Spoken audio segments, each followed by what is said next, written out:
It was 2 in the morning in Burlington, Vermont, the kind of quiet winter night when the whole world seemed frozen. Snow drifted down in the glow of the streetlights outside, and the only sound in the Whitmore house was the steady hum of the radiator. Harper lay awake, staring at the ceiling, one hand pressed against the side of her swollen belly. The twins kicked softly, restless, as if they too could feel her unease. Her back throbbed, every muscle in her body heavy and strained.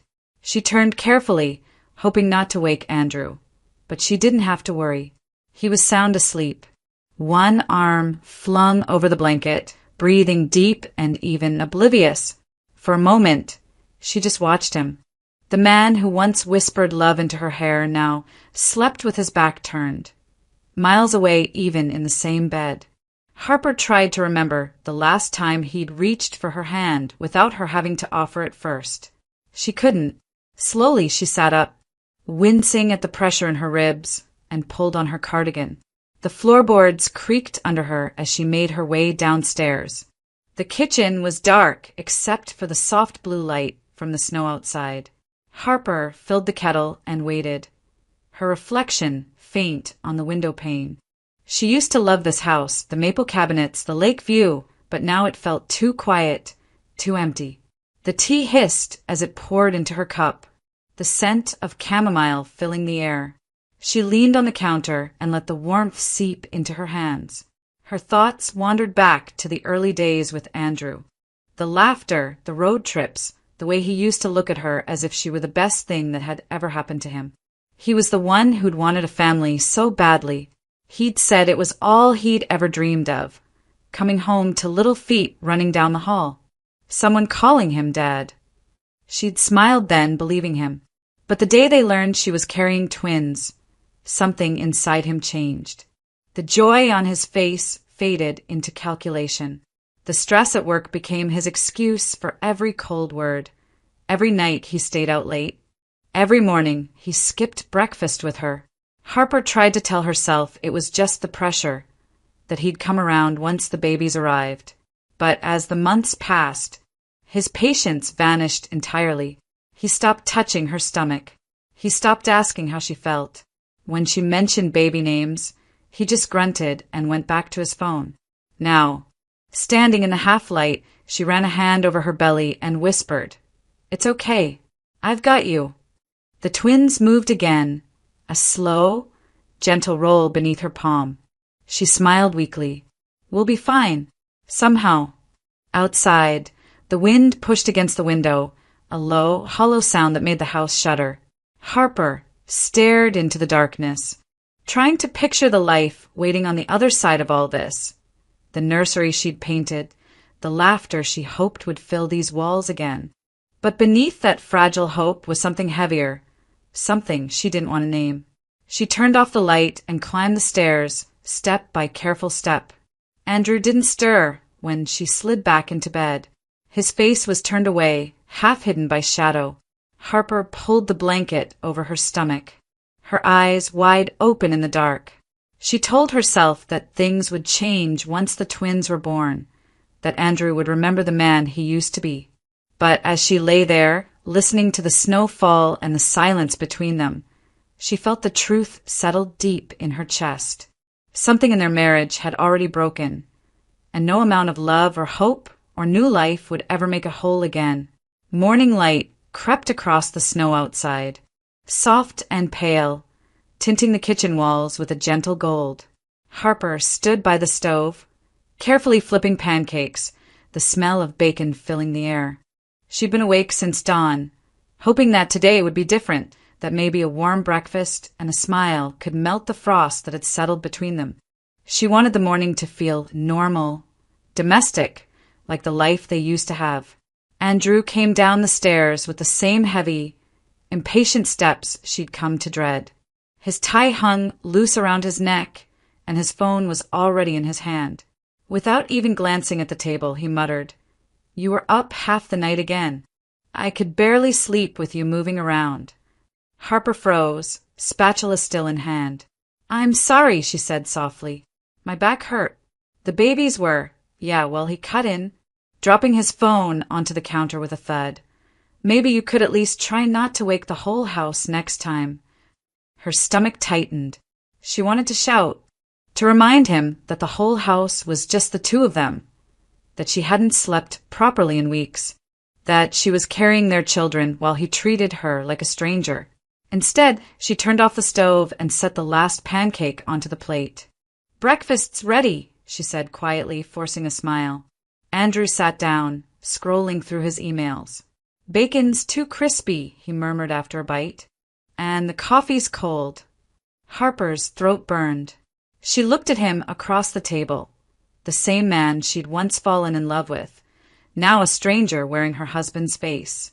"I just wanted us to have one nice morning," she whispered. He looked up, eyebrows raised as if she'd spoken nonsense. "A nice morning?" He laughed under his breath. "Harper, I have a full day ahead. You think pancakes are going to fix anything?" Her heart clenched. "No," she said, her voice trembling. "But you could at least say thank you." Andrew leaned back, smirking faintly, the kind of smile that wasn't joy but control. "You want me to thank you for doing what everyone else does? For making breakfast? Come on." Tears welled in her eyes before she could stop them. "I'm not asking for much," she said. "Just a little kindness. I'm scared, Andrew. I'm doing my best, and I just want to know you still care." For a moment, he looked at her, really looked at her. The woman in front of him, pale from sleepless nights, one hand resting protectively on her stomach. Then, just as quickly, his expression closed again. "You're overthinking everything," he said, pushing his chair back. "You always do." He grabbed his jacket, slung it over his arm, and headed for the door. Harper called out after him, "When did we stop being on the same side?" He paused, hand on the doorknob, but didn't turn around. "I'll be late," was all he said. The door shut with a soft click, but to Harper it sounded final. She stood there in the kitchen, surrounded by untouched food and the echo of his indifference. The pancakes cooled on the plate, the bacon went limp, the coffee turned bitter. She sat down slowly, staring at the empty chair across from her. The steam rising from her cup blurred her vision, and when the first tear fell, it landed in the dark coffee, rippling once before disappearing. Harper realized then that love doesn't always end with shouting or slammed doors. Sometimes it ends quietly over breakfast, when the person sitting across from you stops seeing you at all. The afternoon sun hung low over Burlington, spilling faint light through the frosted windows. Harper hummed softly as she moved from room to room, her steps slow but determined. The scent of pine lingered in the air from the small wreath she'd hung by the door that morning. She wanted the house to look ready, warm, welcoming, like the family Christmas she'd always imagined for her children. She paused to catch her breath, one hand braced against the wall, the other resting on her belly. "Just a little more," she whispered to the twins. "Then we can rest." Her back ached with every motion, but she ignored it. There was something about cleaning, about putting things in order, that made her feel like she still had control. She dragged a chair to the window and climbed carefully, wiping away the thin layer of frost with a rag. Outside, flakes of snow drifted lazily through the air, landing softly on the cold glass. She smiled faintly, imagining the babies watching their first snowfall. The next second, her balance shifted. The chair wobbled beneath her. Harper gasped, grabbing for the curtain rod, but her fingers slipped. She fell, the sound of impact sharp against the carpeted floor. A burst of pain shot through her abdomen, hot, tearing, immediate. She tried to move, but her body wouldn't cooperate, and then she felt it, the unmistakable warmth spreading beneath her. Her heart slammed against her ribs. "No, please, no." She pressed her hands against her belly, trying to steady her breathing, but a wave of pain rolled through her again, stronger this time. Panic clawed up her throat. The twins! She had to get help. With trembling hands, she reached for her phone on the coffee table, just inches away. Every movement felt like climbing a mountain. She finally grabbed it and hit Andrew's number. It rang once, twice, 3 times, then voicemail. She tried again. Nothing. "Come on, Andrew," she whispered, tears spilling down her cheeks. "Please pick up." The pain hit again, deeper, more urgent.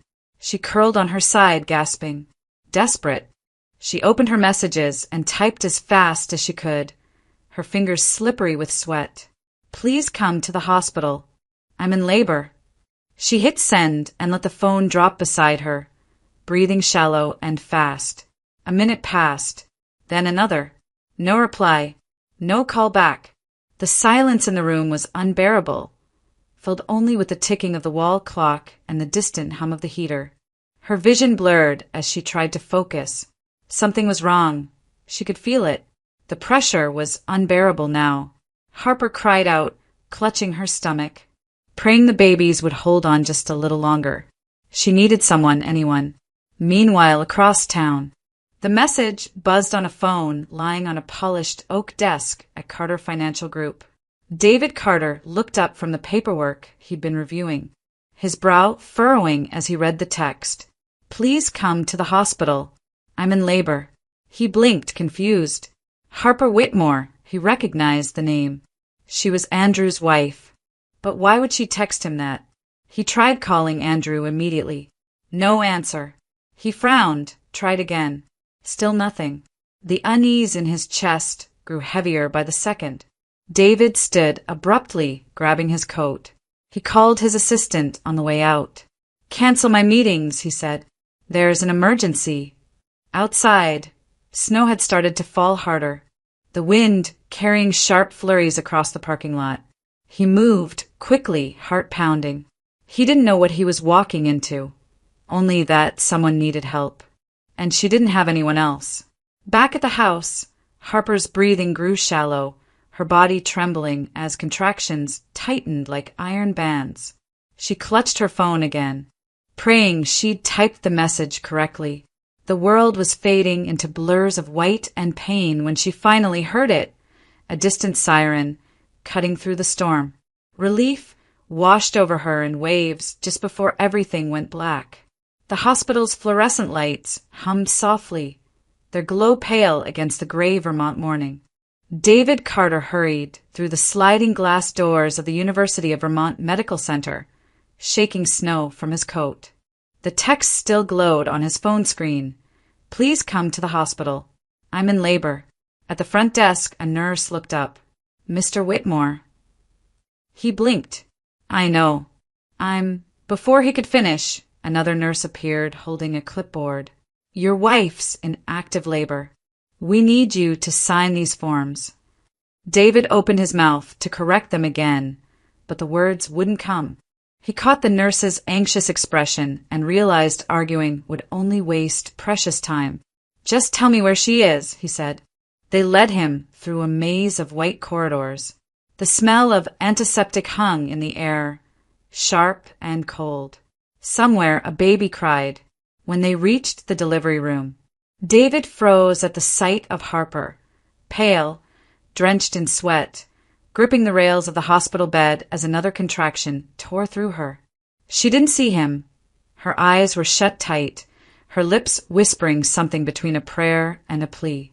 "Andrew, please!" David stepped forward, instinctively taking her hand. "It's okay," he said softly, unsure if she could hear him. "You're safe. Just breathe." The doctor gave a curt nod.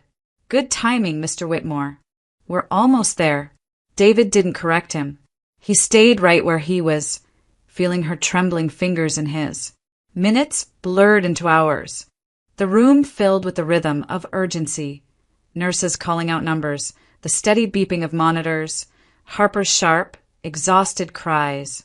And then, at last, it happened, the thin, piercing cry of a newborn, followed by another. The sound cut through the sterile air like sunlight through fog. "It's 2 boys," the doctor announced. "Both small, but breathing well." Harper slumped back against the pillows, tears streaming down her face. "They're okay," she whispered hoarsely. "They're perfect," David murmured. his throat tight. He watched as the nurse placed the tiny, swaddled bundles beside her. Harper reached for them weakly, her hands trembling as she touched their faces. Moments later, exhaustion overtook her. She fell asleep, her grip on the blanket slackening. David stood there for a long time, watching her chest rise and fall, listening to the quiet miracle of newborn breaths. He felt an ache he hadn't known in years, something like longing, something like hope. When the nurse turned to him, smiling softly, he shook his head. "I'm not her husband," he said quietly. The woman frowned, confused. "Oh, then you're a friend," he said. "Just someone who couldn't ignore a message." The nurse hesitated, then nodded. "Well, whoever you are, you came when she needed someone. That's what matters." A few hours later, Harper stirred awake. Her throat was dry, her mind foggy. The babies were sleeping in the bassinet beside her, their tiny chests rising and falling. On the bedside table lay a folded note. Her fingers trembled as she opened it. "I got your message. You sent it to me by mistake. But don't worry, you're not alone." Below the words was a small receipt slip from the hospital billing desk. "Paid in full." Harper stared at it, blinking through tears. On the chair by the window sat a paper bag filled with baby formula, diapers, and 2 small knitted hats. No one was in the room now, just the faint trace of a man's cologne lingering in the air. She pressed the note to her chest, unsure whether to laugh or cry. Shame, gratitude, and disbelief tangled inside her. For the first time in months, someone had stayed, not because they had to, but because they chose to. Outside, snow continued to fall softly over Burlington, blanketing the world in quiet white. And somewhere down the corridor, David Carter sat in the waiting area, hands folded, eyes tired, but ready to make sure that when she woke again, she wouldn't be alone. Snow still blanketed the streets when Harper was finally discharged from the hospital. She cradled her sons, 2 tiny bundles wrapped in soft blue blankets, as David helped her into his car. The drive back to her apartment was quiet except for the rhythmic sound of the windshield wipers pushing aside the falling flakes. Harper's heart was full of nervous hope. She told herself that maybe Andrew had a reason for not being there, that perhaps he'd been stuck, scared, or overwhelmed. She wanted to believe that when she walked through the door, she'd find him waiting. When they reached the small brick building, David stepped out first, holding the door for her. The stairwell smelled faintly of dust and old coffee. Harper's hands shook as she fished the key from her coat pocket. "Thank you," she whispered, voice thin, "for everything." "You don't have to thank me," David said gently. "Let's get you and the boys inside." The door opened with a soft creak, and Harper froze. The apartment was empty. Not quiet, not messy. Empty. The couch was gone. The TV stand was bare, a faint rectangle of dust marking where it used to sit. The framed photos on the wall, wedding pictures, family trips, the first ultrasound had vanished. Even the curtains were missing. The silence pressed down on her until she could barely breathe. She stumbled forward, looking from corner to corner, as if her eyes could conjure the life that used to fill the room. No, her voice cracked. She opened the bedroom door. Drawers hung open, closets gutted. Andrew's cologne still lingered faintly in the air, but he was nowhere. On the kitchen counter lay a single folded note. She reached for it with trembling fingers. "I'm leaving. It's better this way." That was all. No explanation. No apology. Just 7 words that shattered everything still standing inside her. Harper sank to her knees, clutching the note to her chest. The babies stirred in their carriers, startled by the sound of her sobs. She tried to muffle them, but the grief came in waves, raw, uncontrollable. David knelt beside her, one hand on her shoulder. He didn't try to speak at first. He just stayed there, steady and silent, letting her cry. Finally, when her sobs quieted into shaking breaths, he said softly, "He doesn't deserve your tears, Harper." She looked up, her face streaked with tears. He was supposed to be here. We were supposed to be a family. David's gaze was kind but firm.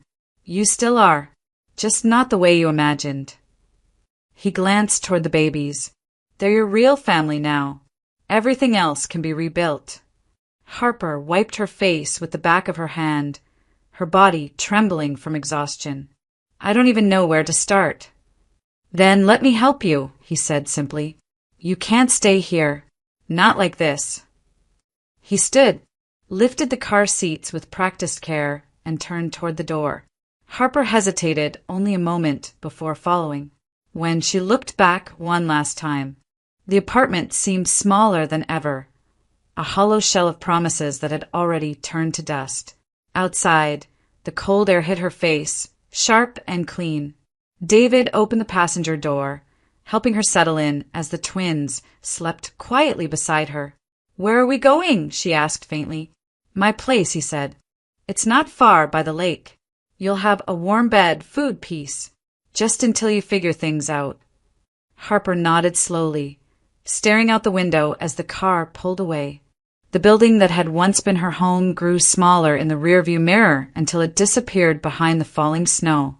She pressed her hand against her belly where her sons had once been and whispered to herself, We're not alone anymore. Beside her, David said nothing, but the quiet conviction in his presence felt like the first solid ground she had touched in a very long time.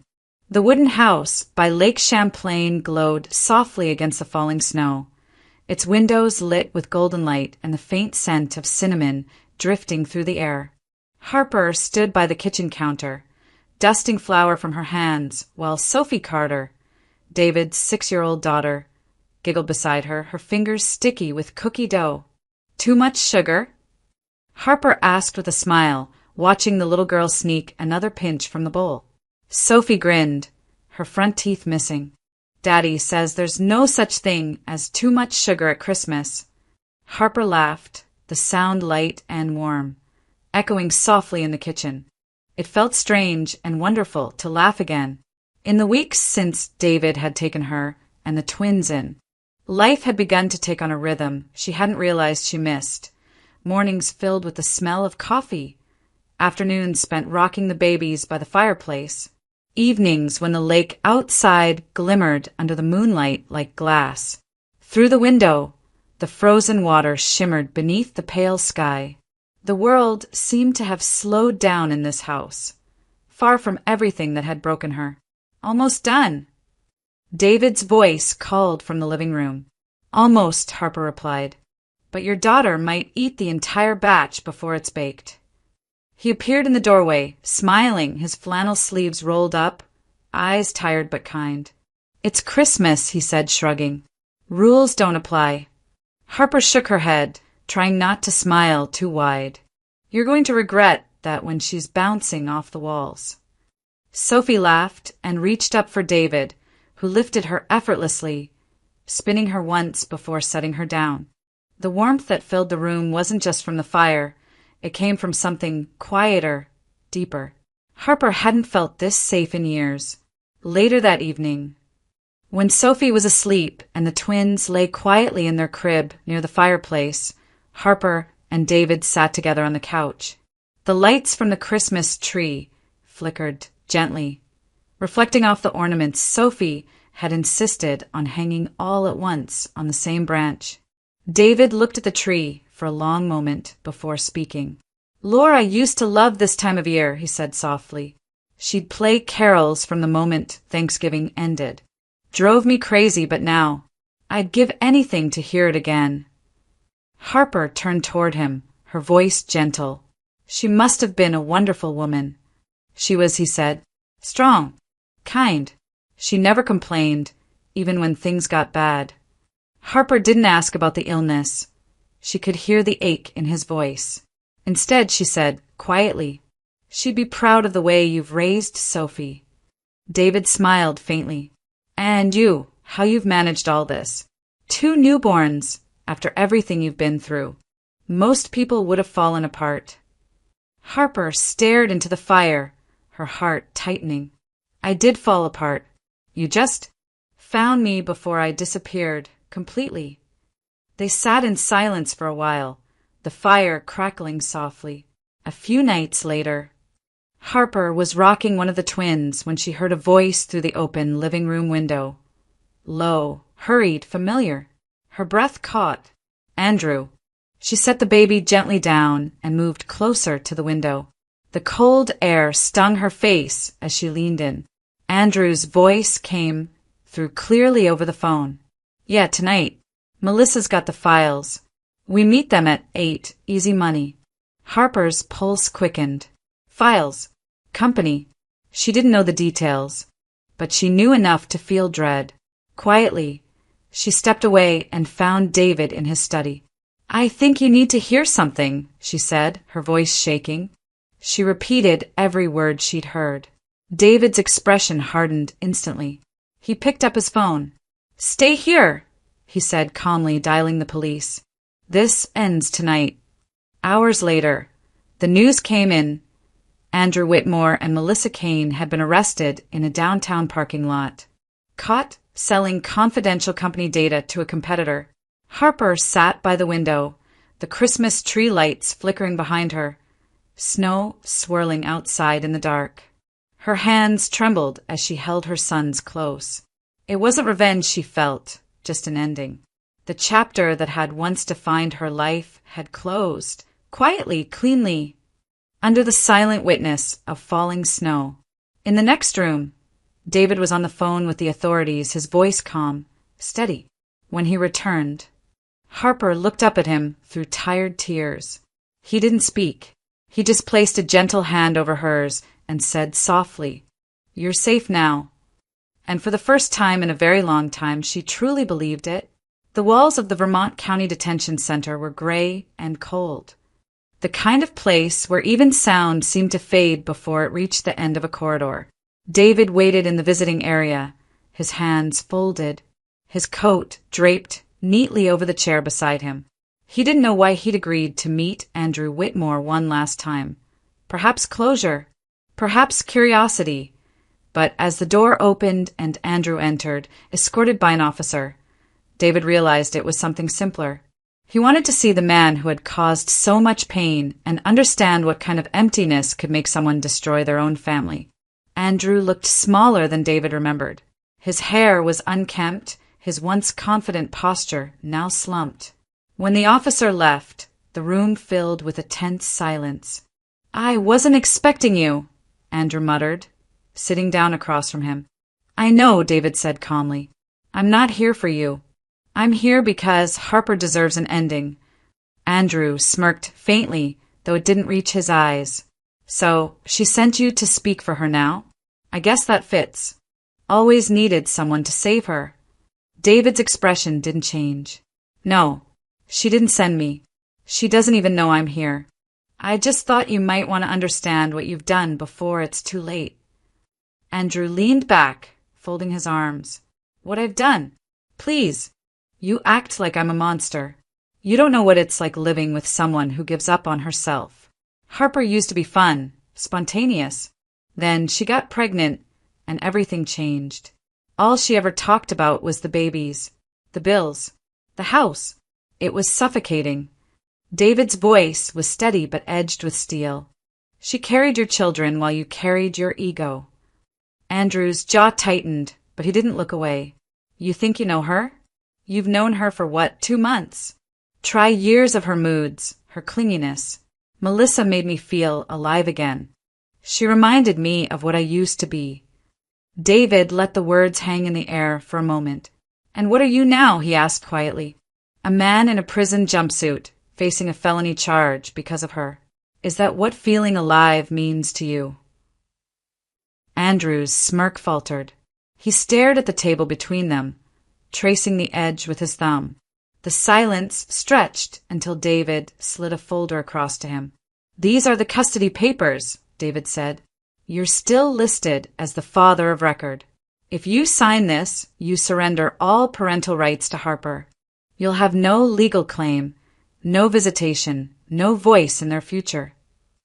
Andrew looked up sharply. And if I don't? Then I make sure the prosecutor gets every file from your company laptop. The evidence will bury you. You'll be in here for a long time. Andrew. And when you get out, you'll still have 2 children who want nothing to do with you. Andrew stared at him, something flickering behind his eyes. Defiance, shame? Perhaps both. His fingers twitched toward the folder. You'd really do that? David's tone softened, but his conviction didn't waver. This isn't about revenge. It's about peace. For Harper, for those boys. You've already taken enough from them. Now it's time to give something back. For the first time, Andrew's bravado cracked. He looked away, blinking rapidly. She really doesn't want to see me, does she? David shook his head. She doesn't hate you, Andrew. She's just done bleeding for you. A long silence followed. Finally, Andrew picked up the pen. His signature wavered slightly as he wrote his name. When he was done, he pushed the papers back across the table and exhaled shakily. Tell her I'm sorry, he said, his voice barely audible. David stood, gathering the folder. No, he said quietly. You can keep that apology. She doesn't need it anymore. As he walked toward the exit, the guard opened the heavy door, and cold air swept into the room. Behind him, Andrew sat motionless, staring at the signed papers that had just erased him from the only family he'd ever had. For Harper, it was freedom, granted without her having to look back. A year had passed since the day everything changed. The snow outside the Carter house shimmered beneath a pale January sun, the lake frozen over in quiet stillness. Inside, the warmth of family filled every corner. Harper stood at the dining table, papers and pencils spread before her as she reviewed her students' essays. A faint hum of laughter came from the living room, where David and the children were building a pillow fort beside the fireplace. Mom, we need more blankets. Sophie's voice rang out, bright and clear. Harper smiled at the word. You already took all of them, sweetheart, she called back. If you take one more, we'll all freeze. David appeared in the doorway, a blanket draped over his shoulder, mock serious. She's not wrong, he said, but the fort demands reinforcements. Harper shook her head, laughing softly as she set her papers aside. Fine, one more, but this is the last. She handed him the blanket, their fingers brushing for just a moment. Simple, unspoken comfort. It still surprised her sometimes, how normal happiness could feel after so much loss. A year ago, she couldn't imagine this life, mornings filled with lessons and coffee, evenings with giggles and bedtime stories. Now it was the air she breathed. The twins had grown fast, toddling around the house, their laughter blending with Sophie's. When they called David Dad for the first time, Harper cried quietly in the kitchen, overwhelmed by something deeper than joy.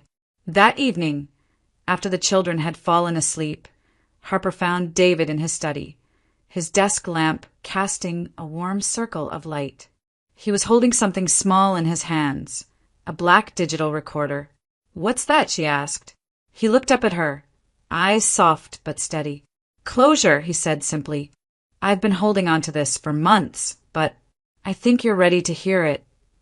He pressed play. The faint crackle of static filled the air, followed by Andrew's voice, lower, slower than she remembered. She doesn't want to see me, does she? There was a pause, then David's calm reply from that day. She doesn't hate you, Andrew. She's just done bleeding for you. Then came the sound of a pen scratching across paper, followed by Andrew's quiet, broken whisper, Tell her I'm sorry. The room went silent again. Harper closed her eyes. Her throat tightened, but not from anger, just the strange ache of finality. David reached forward and stopped the recording. He signed everything, he said gently. It's done. You and the boys are free. I should have told you sooner. But I wanted you to get there on your own, without him in your shadow. Harper sat down across from him, tears glistening in her eyes. You did the right thing, she said quietly. He met her gaze. You deserve peace, not pity. Her lips trembled into a faint smile. Peace, she repeated. as if testing the word on her tongue. They sat together in silence, the sound of the fireplace crackling softly through the house. Outside, snowflakes drifted across the window pane, catching the moonlight like falling stars. When Harper finally stood, she felt lighter. The years of hurt, the betrayal, the fear, they no longer clung to her. She wasn't someone's abandoned wife anymore, or a victim of circumstance. She was a mother, a teacher, and a woman who had rebuilt her life from ashes into something warm and steady. Before heading upstairs, she paused by the nursery door. The twins slept soundly in their cribs, cheeks flushed from the warmth. Sophie's drawings were pinned to the wall above them, crayon stick figures holding hands under a bright yellow sun, labeled Mom, Dad, Me, and the boys. Harper smiled through her tears, whispering softly, "Yes, sweetheart, that's exactly who we are now." Downstairs, David switched off the light in his study. The house settled into its familiar hush, and for the first time in years, Harper slept without the weight of the past pressing against her heart. Summer sunlight shimmered on the rippling surface of Lake Champlain, and laughter drifted through the warm air. Harper stood by the kitchen window, watching Sophie pedal her new blue bicycle down the gravel path that circled the yard. The twins were playing in the grass nearby. Their squeals of delight carried on the breeze. The house felt alive, overflowing with the sounds of family. "Keep going, honey," Harper called out, smiling as Sophie's curls bounced behind her helmet. "You've got it this time." "I'm doing it," Sophie shouted back, her voice bright with triumph. Inside, the scent of lemon and rosemary filled the kitchen as Harper stirred the soup on the stove. For a fleeting moment, she allowed herself to stand still, soaking in the peace of it all, the sunlight through the window, the quiet music from the radio, the rhythm of a life rebuilt. Then came the sound that tore everything apart. A scream, sharp, terrified, cut through the air. Harper froze. "Mom!" Sophie's voice was shrill, panicked. Harper dropped the spoon, her heart jolting into her throat. She raced to the door, her eyes finding Sophie careening down the driveway, the bike wobbling out of control. The front tire hit a rut, sending the bike veering toward the main road that curved past their property. "Sophie!" Harper shouted, running faster than she thought her body could move. A car horn blared. Tires screeched. Without thinking, Harper lunged forward, pushing Sophie hard out of the bike's path. There was a split second of weightlessness, then impact. A sound like thunder, then silence. When David burst through the door, the world had already slowed to a nightmare's crawl. The car was stopped crooked on the road, the driver pale and shaking. Sophie was on the grass, crying but unhurt. And Harper lay on the pavement, motionless, blood streaking down her temple. "Harper!" David's voice broke as he ran to her side, kneeling in the spreading stain of red. Her pulse was faint beneath his shaking fingers. "Stay with me, Harper. Don't you dare leave me too." Her eyes fluttered open for a heartbeat, unfocused, searching for his face. "Sophie," she whispered. "Is she okay?" "She's fine. You saved her." His voice trembled. "You're going to be okay. Do you hear me?" The wail of sirens grew louder as paramedics rushed toward them. David refused to let go of her hand even when they lifted her onto the stretcher, even when they loaded her into the ambulance. "I'm right here," he said, over and over, as if the words could keep her tethered to him. The surgery took hours. David sat outside the operating room, elbows on his knees, hands clasped so tightly his knuckles turned white. Every minute dragged like an eternity. He thought about Laura, his late wife, how helpless he had felt the day she slipped away. The last breath he never got to share. He couldn't lose Harper too. Not now. When the surgeon finally emerged, David stood so quickly his chair clattered behind him. "She's alive," the doctor said. "It was close, but she's stable. We'll need blood transfusions." Her type is rare. David exhaled sharply, relief and fear tangling in his chest. What type? AB negative, the doctor replied. For a long moment, David couldn't speak. It was Laura's blood type, the exact same. As he stood outside Harper's recovery room hours later, watching the steady rise and fall of her chest beneath the hospital blankets, a quiet understanding settled over him. Maybe it wasn't coincidence. Maybe it was grace, some unseen hand weaving second chances out of loss. He reached for her hand, brushing his thumb over her skin. You were meant to be here, he whispered, voice breaking. Maybe she sent you to us. Outside, the summer sun dipped behind the mountains, leaving a trail of gold across the lake, the same color as the light in Harper's hair when she smiled. Spring came gently to Vermont that year. The last of the snow had melted from the banks of Lake Champlain, leaving behind glistening trails of water that shimmered under the afternoon sun. The air carried the scent of pine and new beginnings, soft and clean. Harper stood on the porch of the wooden house, her hand resting lightly on the railing as she watched the twins toddle through the grass, their laughter rising into the breeze. Sophie followed close behind, her curls bouncing as she called out for them to slow down. For the first time in months, Harper could stand without pain. The scars were there, faint lines beneath her skin, small reminders of how fragile life could be, but her strength had returned. Every morning, she took a slow walk down to the lake, breathing in the stillness, grateful for the heartbeat she almost lost. Today, though, wasn't just another morning. Today was her wedding day. David appeared behind her, adjusting his tie with clumsy hands. You'd think after 40 years I'd know how to do this properly, he muttered. Harper turned, smiling softly. You're doing just fine. She reached out to fix the knot, her fingers brushing his collar. He caught her hand and held it there for a moment. Their eyes met, the quiet understanding between them saying more than words ever could. They had chosen to keep the ceremony small. Just the two of them, the children and the open sky. No grand music, no guests, no expectations. Just peace.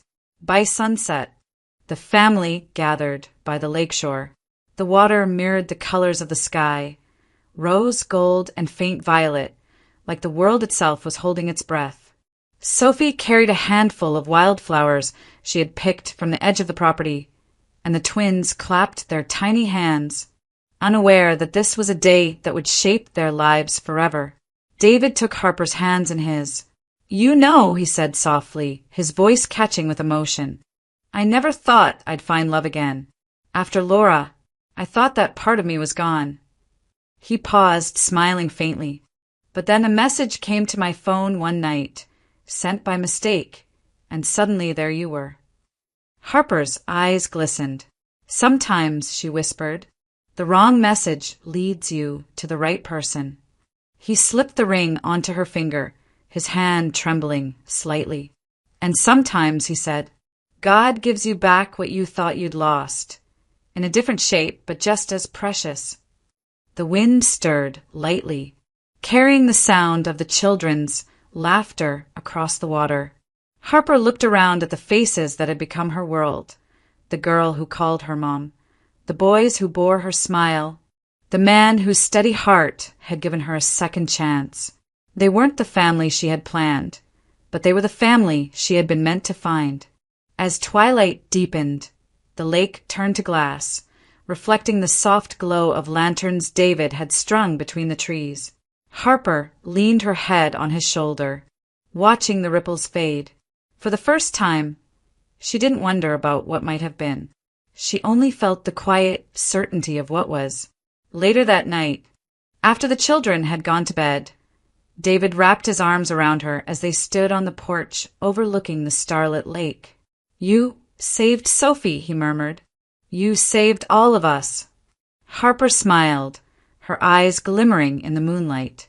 You saved me first.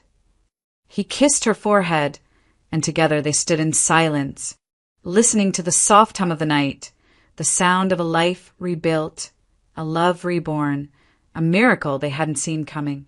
Because once, long ago, she had sent a message to the wrong number, but that mistake became her miracle